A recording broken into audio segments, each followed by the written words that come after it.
Think of that when that hyperinflation hits and your children go to get a college education and it goes from 50 grand to 100 grand and there are no jobs when they get out. Yeah, think of that when you go shopping or your mother goes shopping. She may be on a fixed income and she goes shopping and the price of everything's doubled. Thank you, Barney Frank. Thank you, Goldman Sachs. Oh, and let's not forget the private banking cartel we know as the Federal Reserve. You've got to thank them too, because these are banksters. They've taken over your government. It's not your government anymore. Don't even think it is. Do you think the CIA is your CIA? Yeah, it's funny. The CIA makes anthrax in Dugway. Yeah, that's in Utah. And you ask yourself, what's the Cocaine Importation Agency doing with anthrax? And then you remind yourself, oh, that's right. Why do I need anthrax? Because I needed fear after September 11th. Forgot about that, didn't I? That's interesting. Another thought. But anyway, bailouts and guerrillas. Here you go. Here's a little bit. I want you to learn more about bailouts and guerrillas. Yeah. Do we have an 800-pound one? The thing a lot of people don't get about the federal budget is it's actually made up of two kinds of spending, mandatory and discretionary. When we hear Congress debating the budget, the only part that they can change is discretionary spending. Mandatory spending is set in stone and can only be changed by changing the programs that make it up. Programs like Social Security, Medicare, Medicaid, and payments on the national debt. Think of federal spending like a $100 budget.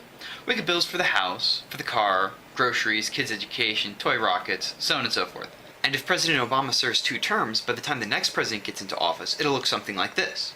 The pile of bills on the right is mandatory spending. And the money on the left is discretionary spending split up by departments. By then, mandatory spending will be the 800-pound gorilla that eats 70% of our budget and will beat us to death if we don't feed it. We can cancel all the other departments and agencies, but we have to feed the mandatory gorilla. And if we do nothing at all to fix mandatory spending, the next president's going to have to get rid of the following departments just to balance the budget.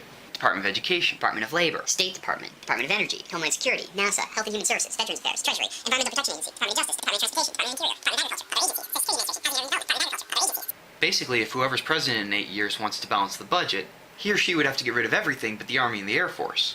President Obama says he has a solution to this. It's to buy a baby gorilla, name it Bubbles, and put it in charge of healthcare. Baby gorillas are really cute, but they usually grow into adult gorillas who will, as we've mentioned, beat you to death unless you feed them. I can't tell you exactly how big the healthcare entitlement will get because it doesn't have an expiration date. It just keeps growing. I have to admit, I'm a little confused about how adding another entitlement program is going to reduce federal spending, so I assume it has something to do with black holes or quantum flux. Possibly also time travel. All right, here's a piece. This, and I highly recommend you find these people out there on the web, the National Inflation Association. They're at least telling people, and so I'm going to ask you, not tell you, will you consider what they say, and if any of it's true, tell your friends. Here's a little piece on what you can expect, what they've set the game up for.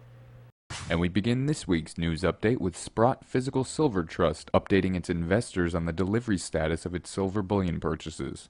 As of November 10th, 2010, the trust had contracted to purchase a total of 22.3 million ounces of silver bullion. As of December 31st, 2010, a total of 20.9 million ounces of silver bullion had been delivered to the trust.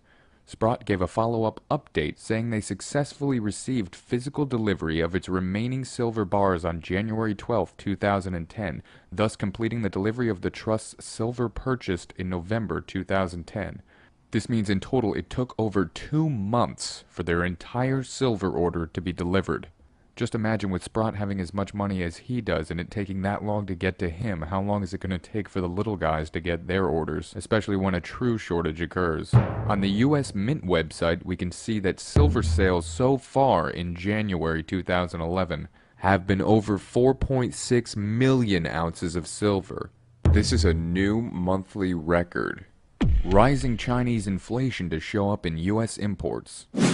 When garment buyers from New York show up next month at China's annual trade show to bargain over next autumn's fashions, many will face sticker shock. Inflation has arrived in China, and after Tuesday's release of crucial financial statistics by China's central bank, few economists expect Beijing officials to be able to tame rising prices anytime soon. In China, there is little question that the Consumer Price Index understates the true extent of inflation. The Chinese Consumer Price Index includes apartment rents, but excludes soaring costs for owner-occupied housing, and it is based heavily on prices of an outdated list of consumer products that are no longer popular. An economist at the Beijing Institute of Technology said that a more accurate gauge of inflation would show consumer price rising 10% a year. The National Bureau of Statistics has said it is actively studying ways to improve the consumer price index. As an aside, it's very important to point out that the media acknowledges how China's CPI understates inflation, but the New York Times or anybody else in the mainstream media for that matter never talk about how the US CPI understates inflation. Because of geometric weighting and hedonics, real year-over-year US CPI growth last month was not 1.5% like reported.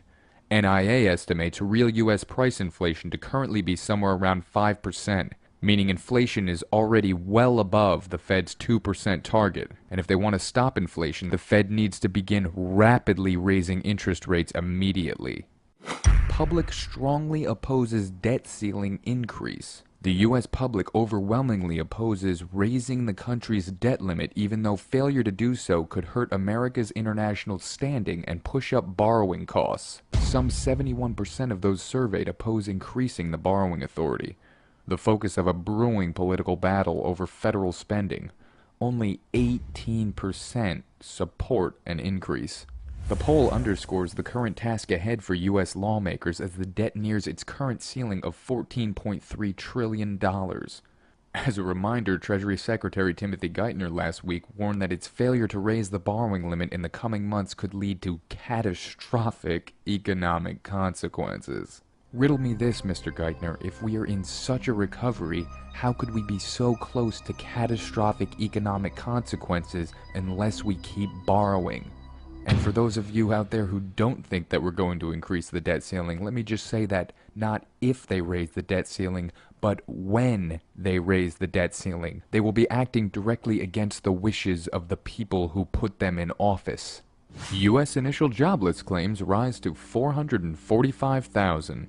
The number of first-time claims for unemployment insurance payments jumped in the first week of 2011 to the highest level since October, as more Americans lined up to file following the holidays.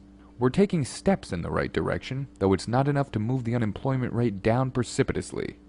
Indeed, it's not. In 2010, 2.9 million properties received foreclosure filings, an increase of 2% from 2009 and 23% from 2008. The figures would have been worse if not for a surprising decrease in foreclosures towards the end of 2010.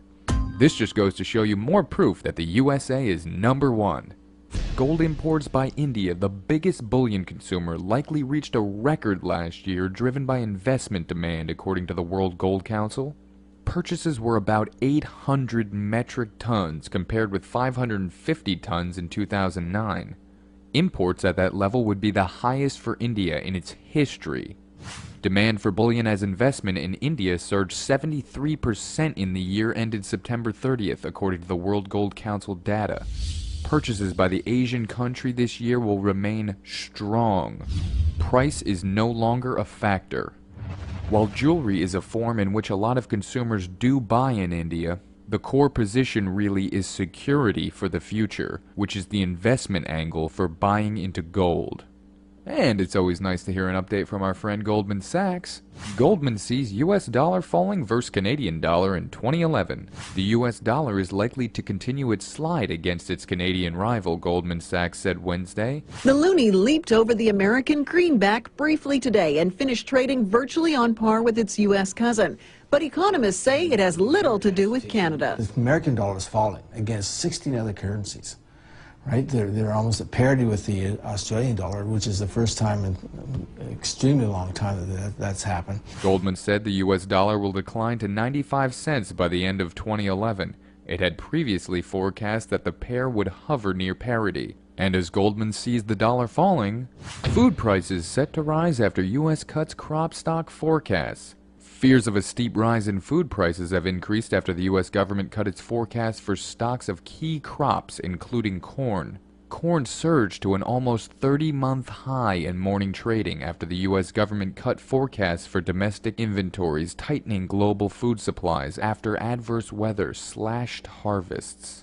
It's also interesting to note here that the mainstream media is always blaming the weather for rising food prices no matter what, and ignore the monetary inflation that's happening all around the world.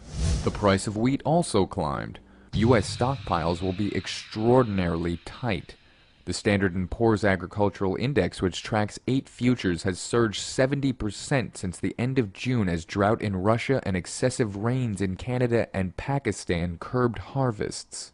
Cattle futures yesterday climbed to a record, and coffee rose to a 13-year high. Downturn's ugly trademark: steep, lasting drop in wages.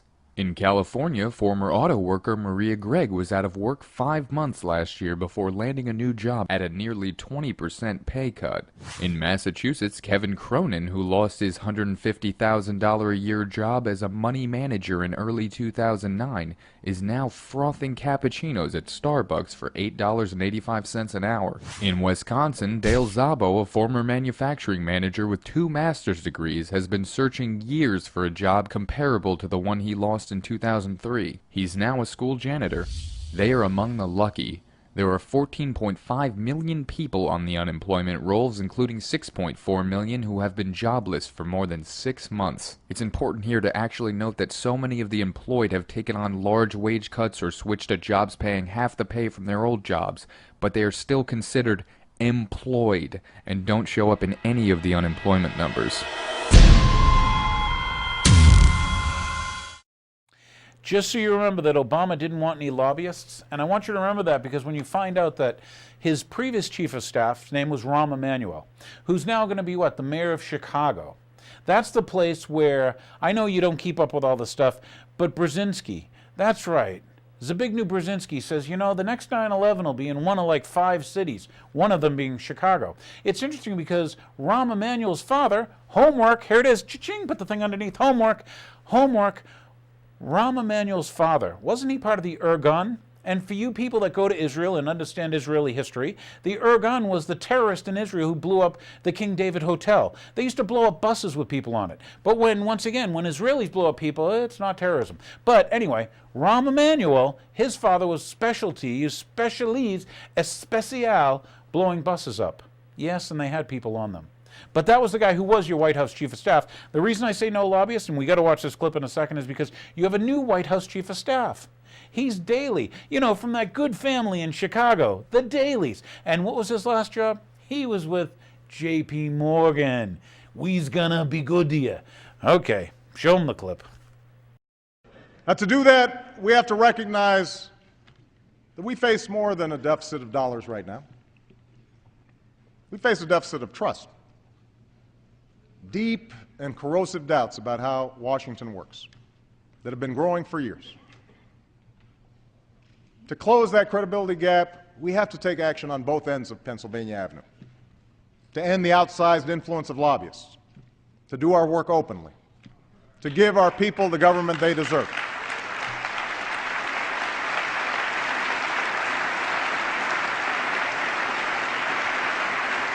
Now, that's what I came to Washington to do. That's why, for the first time in history, my administration posts on our White House visitors online. That's why we've excluded lobbyists from policy-making jobs or seats on federal boards and commissions.